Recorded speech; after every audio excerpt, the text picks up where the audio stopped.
अध्यक्ष महोदय, माझी आपल्या माध्यमातून सन्माननीय मुख्यमंत्री महोदय या ठिकाणी बसलेत.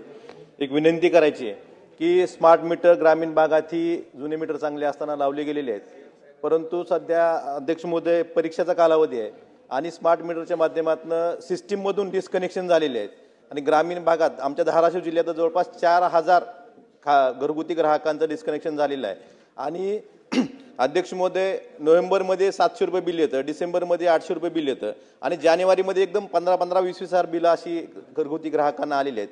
अध्यक्ष महोदय, माझी मुख्यमंत्री महोदयांना एवढीच विनंती आहे की या बिलाचे हप्ते पाडून देणं, बिलात दुरुस्ती करणं गरजेचं असलं दुरुस्ती करून देणं. आणि सध्या परीक्षेचा कालावधी असल्यामुळे डिस्कनेक्शनमुळे विद्यार्थ्यांना अडचण येते, तर हे डिस्कनेक्शन जे सिस्टीममधून झालेले आहेत हे डिस्कनेक्शन आपण हप्ते पाडून देऊन त्यांचे परत वीज पुरवठा करावा एवढीच विनंती आपल्या माध्यमातून करायची आहे. कोणी हप्ते पाडून मागितले तर निश्चितपणे देण्यात येतील. फक्त एकच आपण लक्षात घ्या की विजेचं बिल तर भरावं लागेल. आता आपण उलट स्मार्ट मीटर वाल्यांना तर 10% कमी बिल करून टाकलं आणि त्याच्यानंतर विजेचे दर देखील आपण कमी केलेले आहेत. त्याच्यामुळे पण तरी कोणाचं असेल तर आपण त्यांना हप्ते पाडून देऊ. नर साहेब बोला.